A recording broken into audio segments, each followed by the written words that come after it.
Swayam Prabha. Digital India. Educated India.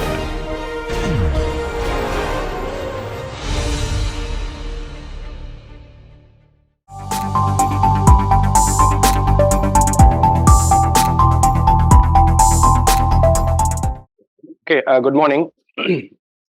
So I have uploaded a tutorial problem sheet in Moodle as tutorial 5. This would involve absorption calculation for concentrated mixtures. Okay, there are 4 problems. 2 of them are tray column design, the first one and second one, and the other 2 are packet column design. In the tray column, I already solved one of the questions. I think I solved this question, the carbon disulfide separation problem. This was solved in the last class, and the first problem would be practice for you. Okay, follow the steps that we did in the problem CS2 problem, and do the same thing for problem 1. The final answer for each question actually is given here. Okay, so this is for you to cross check if the answers are right. Okay, you may not get the exact numbers like this, but in the right ballpark. And in today's class, I'll be talking about design of packed column absorption for a concentrated mixture. This we have not done before. Okay, so this also has 2 questions, problem 3 and 4. Okay, I will do problem 3 in the class today, and problem 4 is for your practice. Okay, so if you know how to solve problem 3, problem 4 should be straightforward.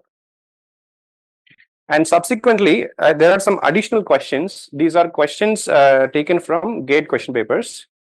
These questions are much simpler than what we are going to do in the first 4 questions, right? So because these are typically GATE question, numerical question that requires a little bit of effort, but in terms of calculation, they are not that difficult. Okay, so this is for you to practice.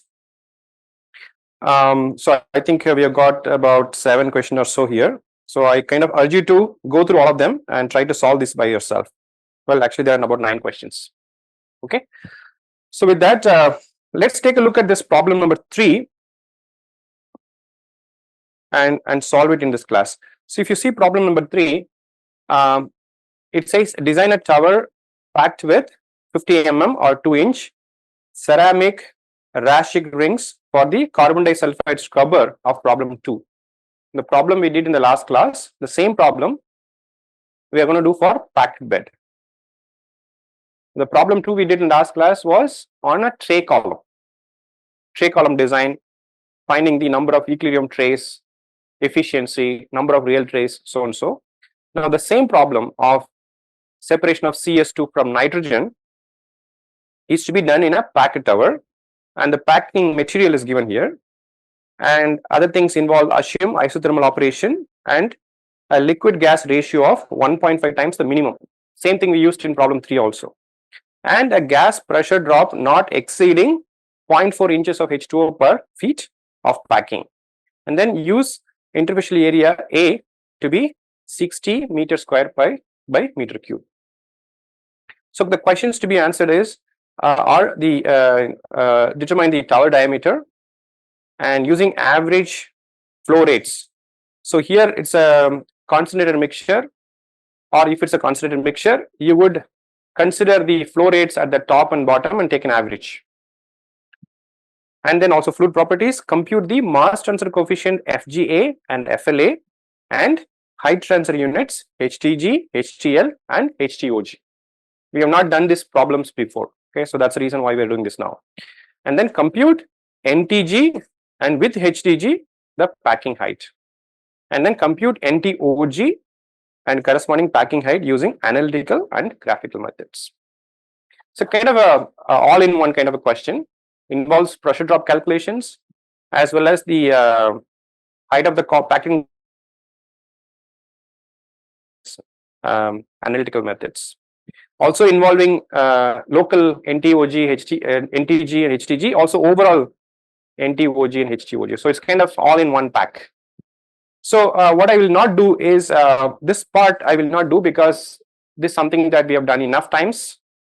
I have got that done in my notes, but in this class I will not show. I will take only the tower diameter calculated from this. Okay, we will do this part B. Okay, this is a new things, and then part D I will do.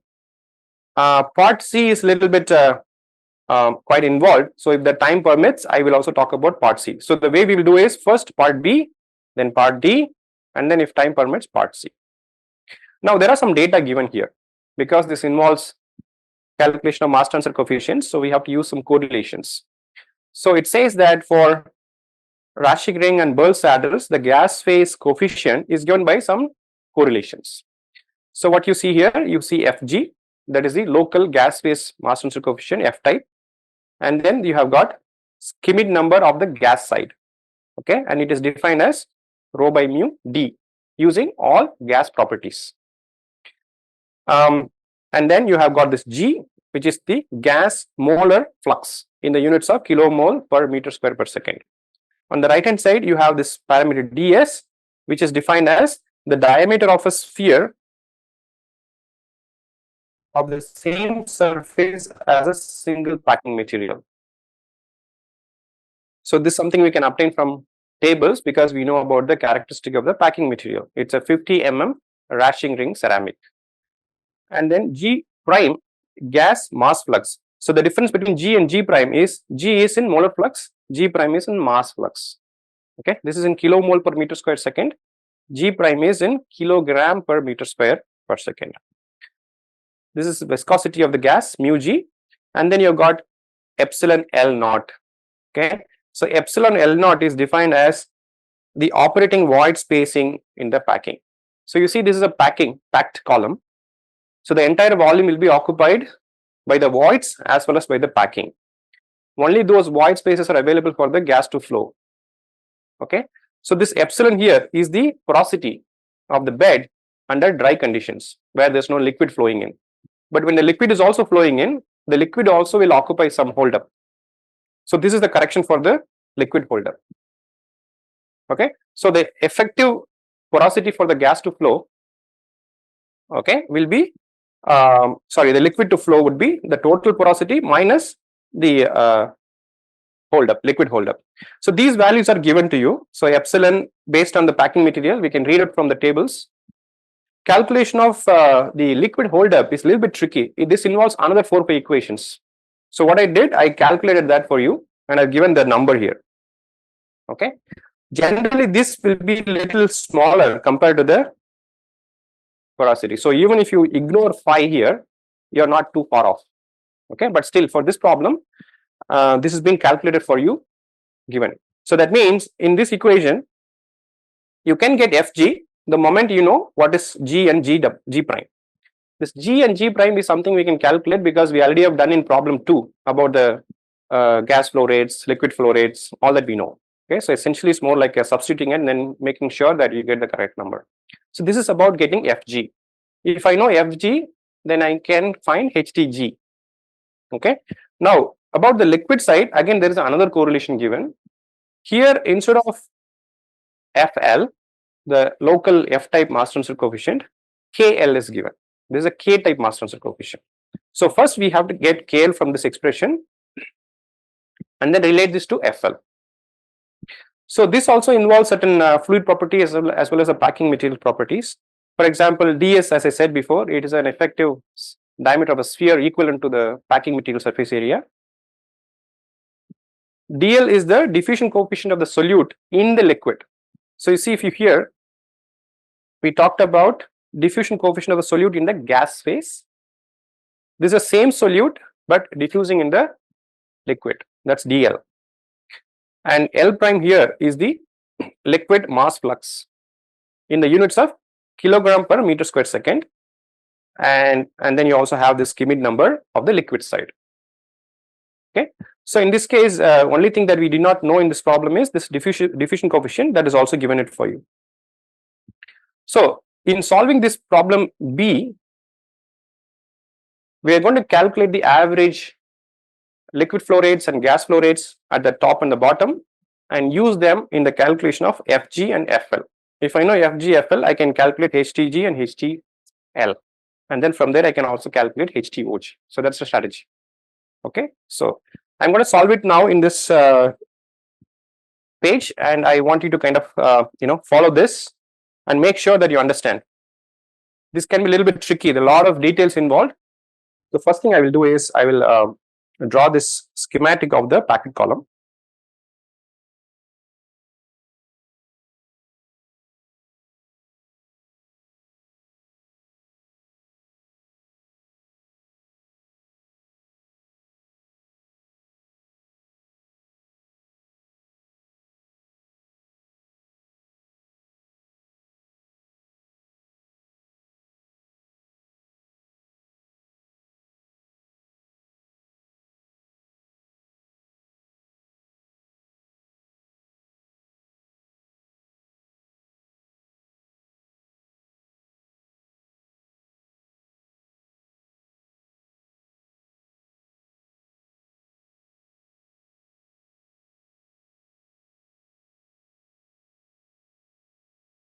So here, this is a packet column, the counter current operating packet column. I'm going to use the same kind of notation we used in the packet column design, meaning the Y1s are here, Y2s are here. Okay, tray column we had something different. On the top you would say Y1 X naught, at the bottom you will say Yn plus 1 Xn. But here there's a packet column. I will use suffix 1 for the bottom and suffix 2 at the top.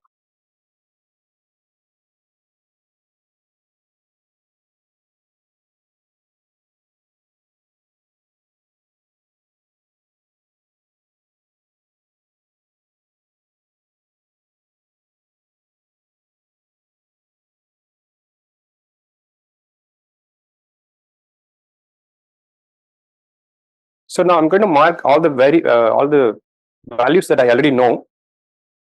For example, from the problem that we solved in the last class for the carbon disulfide, Y2 is 0.005. Capital Y2 is also 0.005. Y1 is 0.0658. Capital Y1 is 0.0704. X1 is 0.1 and capital X1 is 0.111. The X2 is 0. Please check these values, compare with your class notes in the last class, and make sure these numbers are okay.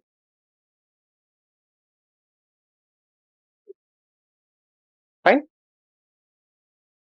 Okay. So we are going to do part B, which involves calculation of Fg, Fl, HTG, HTL, and HTOG.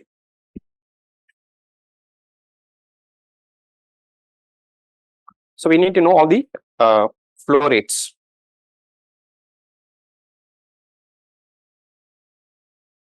So from the previous problem, we have found that GS was given as 15.33 moles per second. If any of the value I write here are different from your notes, please raise alarm. Okay. Yeah. Correct? Good. Okay. If it's correct, you don't have to tell. If it's wrong, you tell. So first, I'll find G1. G1 is the molar flow rate at the bottom of the tower. Okay. So I get that as GS by 1 minus small y1. I know the value of y1. Okay. And if I do this, I'll get 16.41 mole per second. If you have a calculator or a phone, do this calculation and then keep following. Okay, there could be an error because I was solving this yesterday at 2 a.m. So I'm sure there'll be mistakes. So please be careful. So G2 is the gas phase flow rate at the top of the column. So that would be GS by 1 minus Y2. and this should be 15.40. So my average molar flow rate would be 15.91.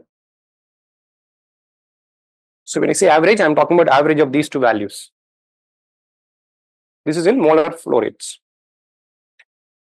Now let's say I want to convert this into mass flow rate. So I need to multiply this by the molecular weight.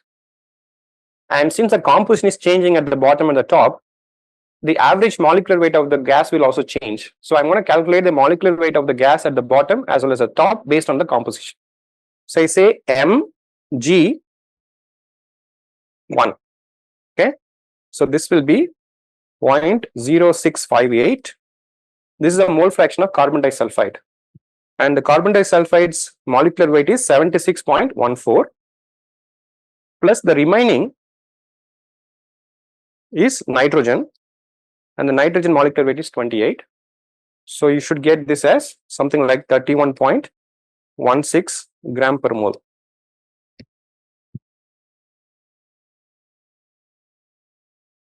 And let's calculate the molecular weight, average molecular weight at the top of the column, where the composition of the solute is 0.005 and the rest is nitrogen. And you'll get 28.24.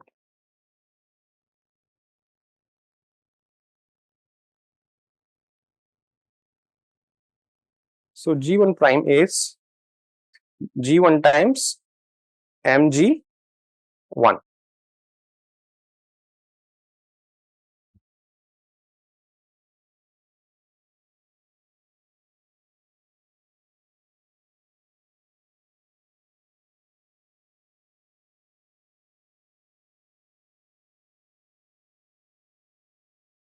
So now I got G1 prime as mass flow rate in gram per second, or you can write in kilogram per second also, 0.511 kilogram per second.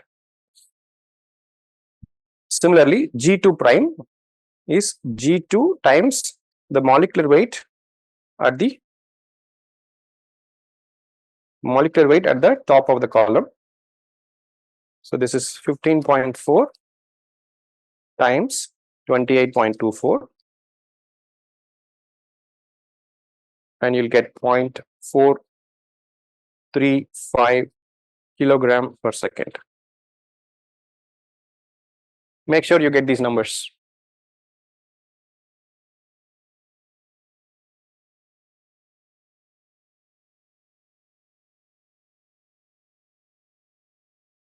So we have found the mass flow rate at the top, at the bottom of the tower, and then we'll get an average now from these two values. So G prime is the average of G1 prime plus G2 prime, and this should be 0.473 kg per second. Okay. Now I'm going to do the same thing for the liquid flow rate also. So first we'll do the LS value is obtained as 8.97 mole per second. Again, this is from the previous problem.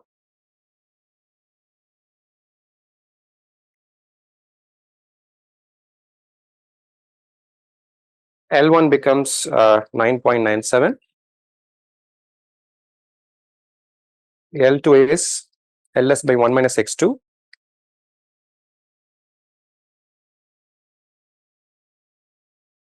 X2 is 0 in this problem anyway. So,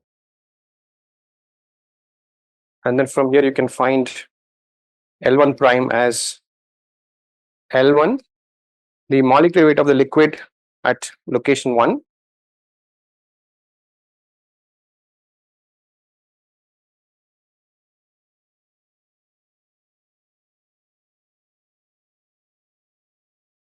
You see this molecular weight is obtained based on the composition of the liquid at the bottom. So at the bottom there's 10% of CS2 in the liquid, and the remaining 90% is the liquid. So this is the average molecular weight if you calculate that.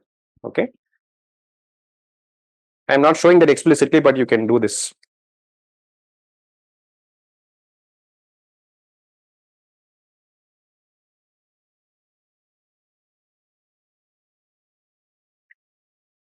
So at the top of the tower, the liquid is fresh. It doesn't have any solute. So the molecular weight will be just the molecular weight of the oil, which is 180 here. Okay. So you'll get 1.615 kg per second. And then we can find the average mass flow rate as kg per second.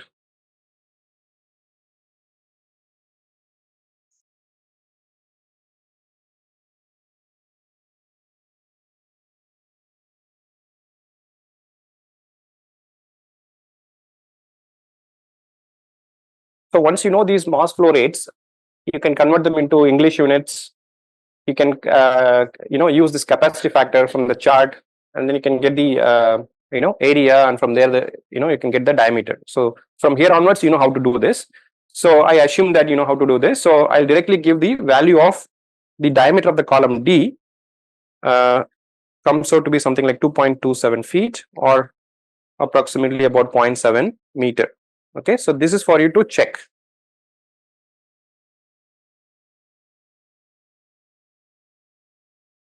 So now we'll go to the calculation of mass transfer coefficients. First, we will calculate Fg.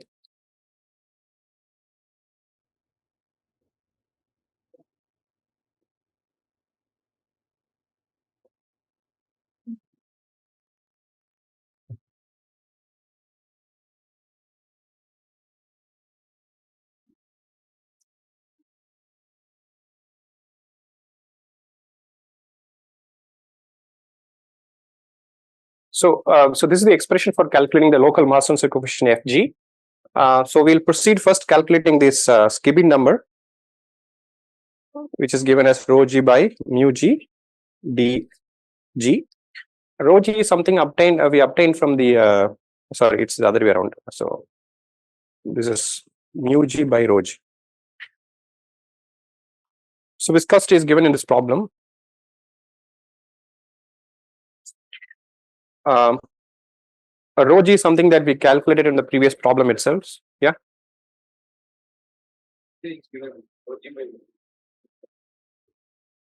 Rho g by mu. It should be mu by rho. Please change if the question says so. It is mu by rho. So mu by rho is the kinematic viscosity divided by the mass diffusivity. So this is the correct expression. So rho g should be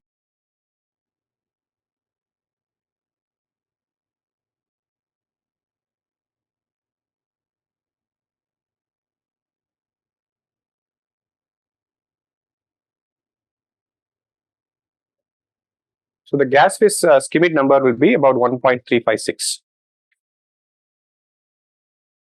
And then this G is the G average, but this should be given in the units of kilomole per meter square per second. We already know the molar flow rate, average molar flow rate, which is 15.91. You can see that we calculated here.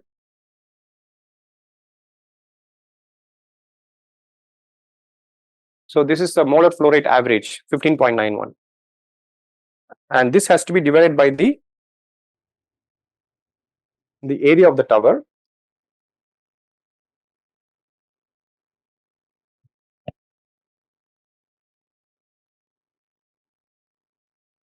So you'll get something like 41.34 times 10 power minus 3 kilomole per meter square second.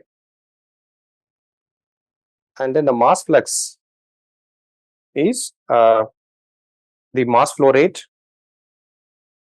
by the area.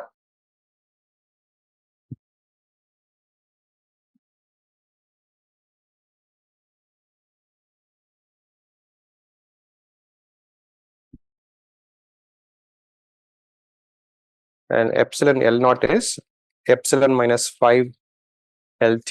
This is 0.74. These values are given in the problem.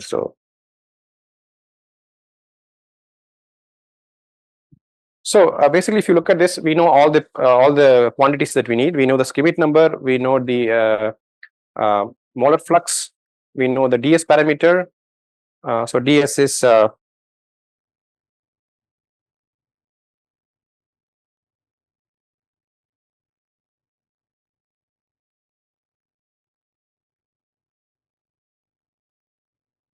this should be in the meters. It was given in centimeter, but you convert this into meter units. So now you know all the variables in this problem. So you can substitute for this and then get, it should be like this.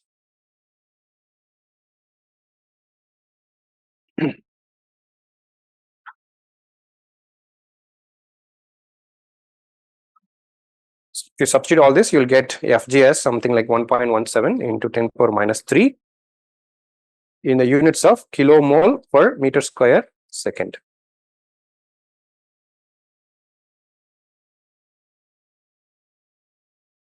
Now let's find out the liquid side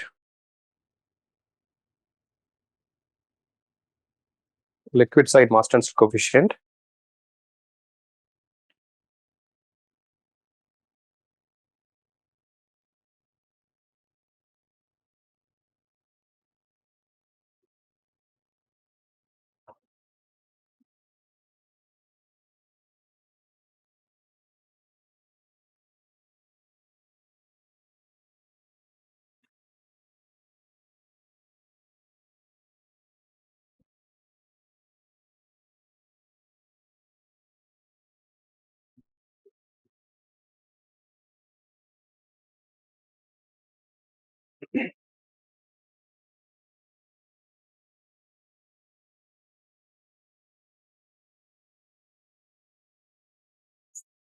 The viscosity of the liquid was given in the problem itself. So it was given as 2 centipoise. I'm converting into kg per meter second. So it's 2 into 10 power minus 3 kg per meter second.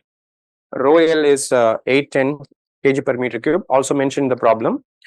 DL is mentioned in the problem as well.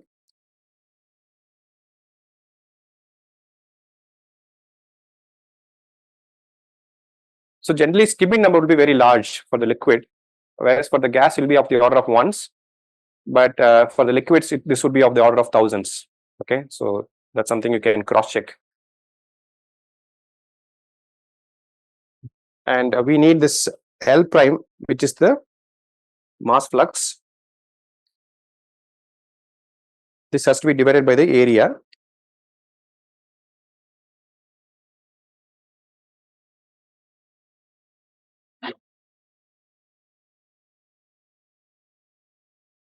And then you can substitute all these numbers and you'll get KL as 2.94 into 10 power minus 4 meter per second. Now the relationship between this small kl and FL is given by this. So FL is small kl times the concentration times the log mean difference of the composition of the B solvent free, the solute, the solvent. XB is solvent mole fractions.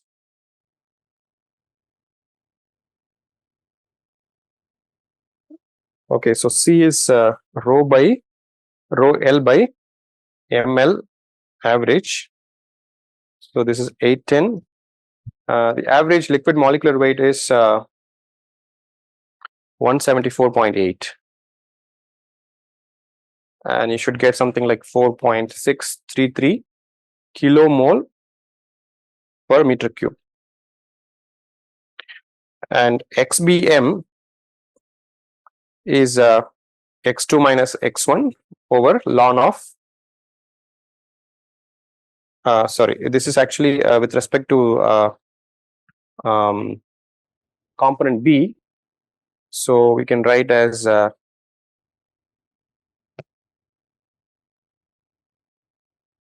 1 minus x2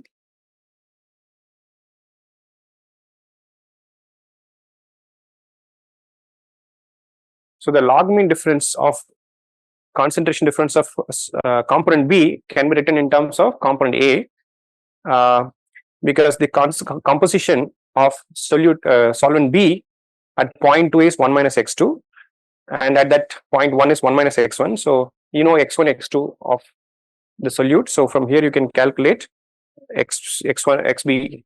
Okay, so my suggestion is you continue this and get xbm and then c, and from here you can get fl. If you know fl, fg also is known, and then calculating htg is straightforward from here. Okay, so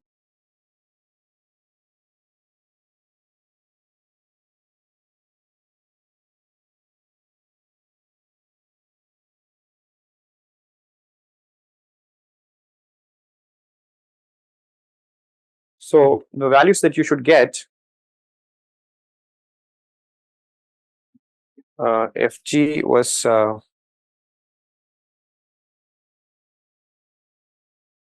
1.17 into 10 power minus 3 kilomole per meter square second, and fl would be 1.3 into 10 power minus 3 kilomole per meter square second. So now htg is g average by fga. So g average is 41.34 into 10 power minus 3. Fg is 1.17 into 10 power minus 3, and A is 60 meters square per meter cube.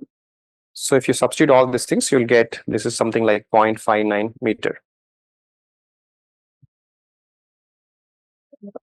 And then HTL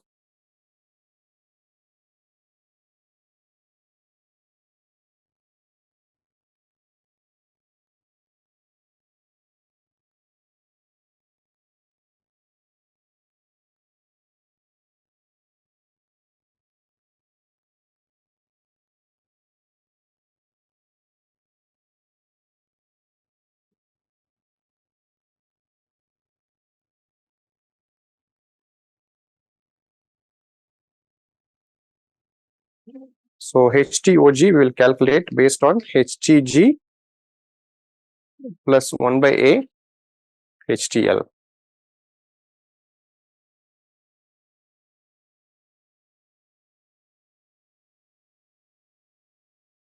This value of A will be something like 1.306, and A is nothing but L average by M G average.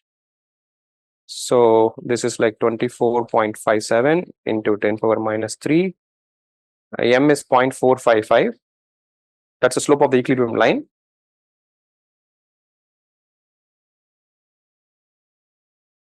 And this will give you something like 1.306.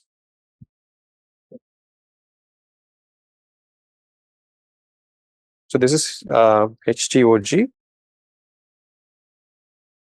You get something like 0.83 meters.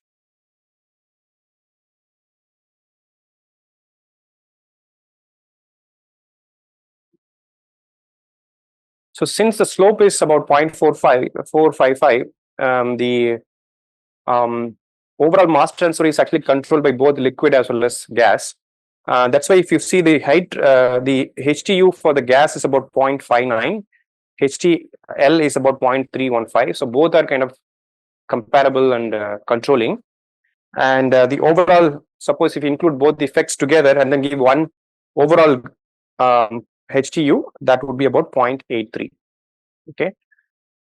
So so that's it here. So what I've done, subsequently, which I could not cover because of all these mishaps, is that I would calculate NTOG from analytical expression and then also from graphical construction.